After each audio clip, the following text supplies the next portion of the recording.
मैं doctor Vijay Sinha YouTube channel पर आपका हार्दिक स्वागत है। आज मैं आपके साथ इंडाइजेशन अर्थात बदहजमी रोग की चर्चा करूंगा। सर्वप्रथम हम लोग यह जानेंगे कि इंडाइजेशन क्या है। दूसरा, इंडाइजेशन के कौन कौन से लक्षण हैं। तीसरा, इंडाइजेशन होने के कारण क्या है। चौथा, इससे एहतियात के बारे में जानेंगे और अंत में इंडाइजेशन की मुख्य होम्योपैथिक दवाओं के बारे में मैं चर्चा करूंगा। तो हम लोग जानते हैं कि इंडाइजेशन क्या है। जैसा कि सभी लोग जानते हैं कि हमारे पेट के अंदर पाचन क्रिया में होने वाले गड़बड़ी को इंडाइजेशन कहते हैं। दूसरा, इंडाइजेशन के कौन कौन से लक्षण होते हैं। पेट का फूलना, सीने में जलन, डकार, मितली आदि होना इसके प्रमुख लक्षण है। भोजन का नहीं पचना भी अन्य लक्षणों में से एक है। तीसरा, इंडाइजेशन के क्या क्या कारण हो सकते हैं। अधिक भोजन करने, तेल घी से तले पदार्थ का अधिक सेवन करने के साथ साथ चाय, कॉफी एवं शराब आदि का अधिक सेवन करने से तथा रात्रि में अधिक समय तक जगे रहने से तथा अशुद्ध जल पीने से भी इंडाइजेशन हो सकता है। वस्तुतः पेट में उत्पन्न होने वाली एसिड पाचन तंत्र की सुरक्षात्मक सतह को क्षतिग्रस्त और डैमेज कर देती है। मनुष्य को तनाव से गुजरने तथा कुछ विशेष दवाओं के सेवन से इंडाइजेशन हो सकता है। इंडाइजेशन के में क्या क्या एहतियात बरती जाए, इसके लिए क्या क्या बचाव की जाए, अब हम उसके बारे में जानते हैं। बदहजमी बढ़ाने वाले भोजन से इस रोग के दौरान परहेज करें। भोजन की मात्रा कम कर दें। जल को उबाल कर पिएं। इस रोग के दौरान चावल, मांस सहित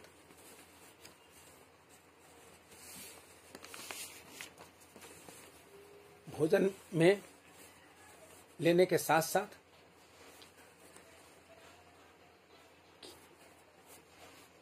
कच्चे केले का चोखा या सब्जी तथा कच्चे पपीता की सब्जी का सेवन करना चाहिए। इंडाइजेशन के उपचार में हम होम्योपैथिक के कुछ मुख्य दवाओं और उनके लक्षणों के बारे में अब हम जानते हैं। यदि इंडाइजेशन या बदहजमी होने वाले रोगी मिर्च, मसाले, चटपटे तथा कड़वी चीज़ें खाना ज़्यादा पसंद करते हों, भोजन करने से के 1 से 2 घंटे बाद पेट भारी हो जाता हो, पेट फूल जाता है, पेट में हवा भर जाती है, भोजन करने के बाद रोगी खाई हुई वस्तु को उल्टी भी कर देता है, तो ऐसे लक्षण वाले रोगी को नक्स भूमिका 30 की 2-2 बूंदें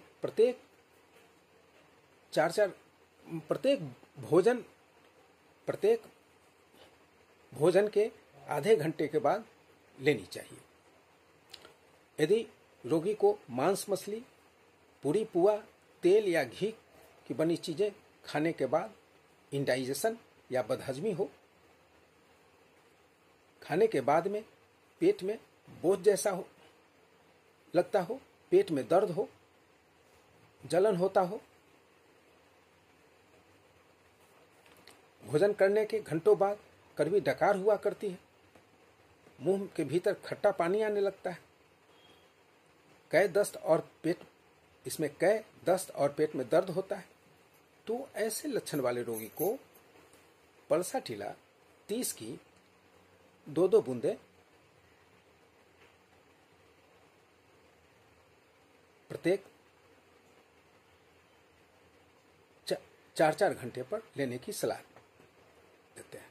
पल्साटेलिया के रोगी को मांस, मछली, पूरी, पुआ, तेल या घी की बनी चीजें खाने नहीं पचा पाता है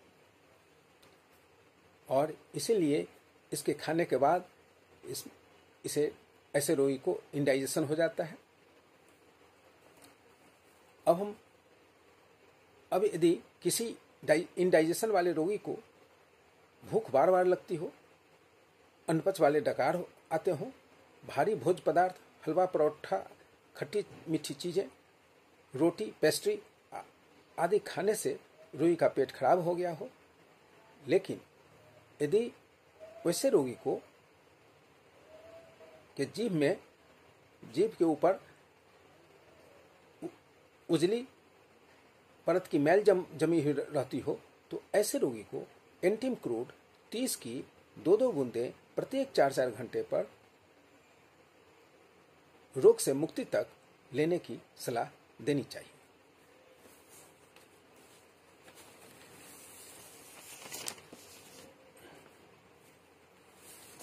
अब यदि किसी रोगी को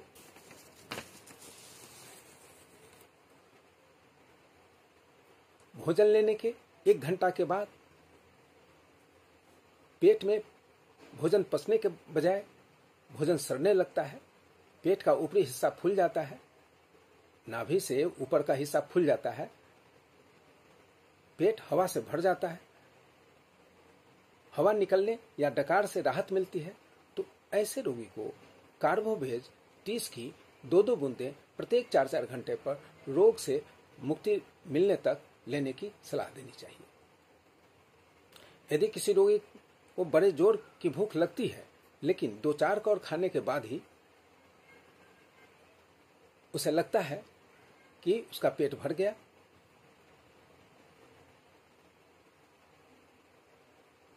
और वह खाना छोड़ देता है, पेट का निचला हिस्सा हवा भरने से फूल जाता है, पेट का नाभि के नीचे वाला हिस्सा हवा भरने से फूल जाता है, तो ऐसे रोगी को लाइकोपोडियम 30 प्रतिदिन सुबह और शाम रोग से मुक्ति तक लेने की सलाह देनी चाहिए। यदि किसी रोगी को खाने की बिल्कुल इच्छा नहीं होती, लेकिन जब वह खाने बैठता है तो जो ही वह भोजन करना शुरू करता है उसकी भूख लौट आती है और वह पर्याप्त भोजन कर पाता है। खट्टी चीजें या फल खाने की उसकी इच्छा होती है, रोगी बार बार लेकिन थोड़ा थोड़ा पानी पीता है। फल खाना चाहता है लेकिन फल उसको पचता नहीं है। रोगी का पूरा पेट फूल जाता है। पूरा पेट फूलने का मतलब होता है कि नाभि के ऊपर, नाभि के नीचे और बीच पूरा पेट फूल जाता है। डकार या हवा निकलने के बाद भी रोगी आराम महसूस नहीं करता है, क्योंकि हवा निकलती है लेकिन हवा फिर बनती रहती है। रोगी खाने को अच्छी तरह हजम नहीं कर पाता है, जो भी खाता है सरकर हवा बन जाती है। दूध पीने से पेट खराब हो जाता है। तो ऐसे रोगी को चाइना 30 की 2-2 बूंदें प्रत्येक 4-4 घंटे पर रोग से मुक्ति तक लेने की सलाह देनी चाहिए। रोग समाप्त होने के बाद दवा को बंद कर देनी चाहिए। यदि किसी रोगी को मीठा भोज पदार्थ खाने के बाद इंडाइजेशन हो गया हो, पेट हवा से भर गया हो, हृदयदस्त आते हो, हवा के कारण पेट में दर्द हो, पेट में हवा गड़गड़ाती है लेकिन हवा निकल नहीं पाती है।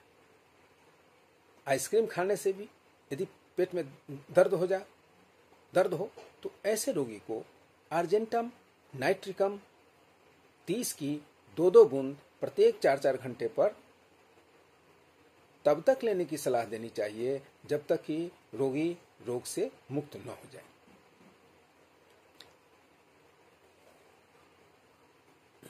यदि रोगी खाना खाने के बाद रोगी की सारी शिकायतें कम हो जाती हैं, लेकिन ज्यों ही खाना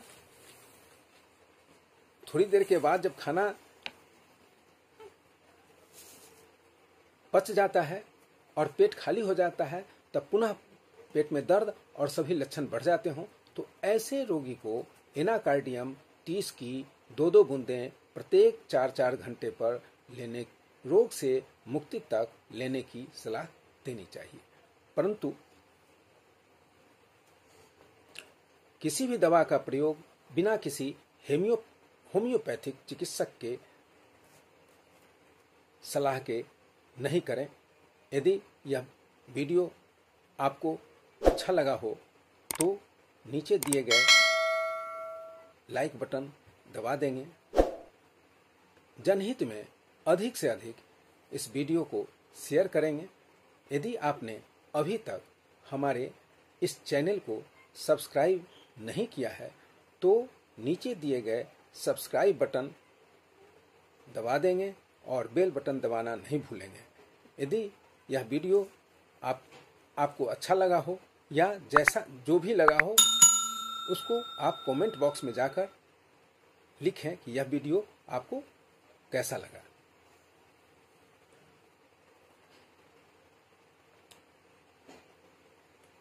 अब हम आपसे अगले वीडियो में मिलते हैं। तब तक के लिए हमें आज्ञा दीजिए।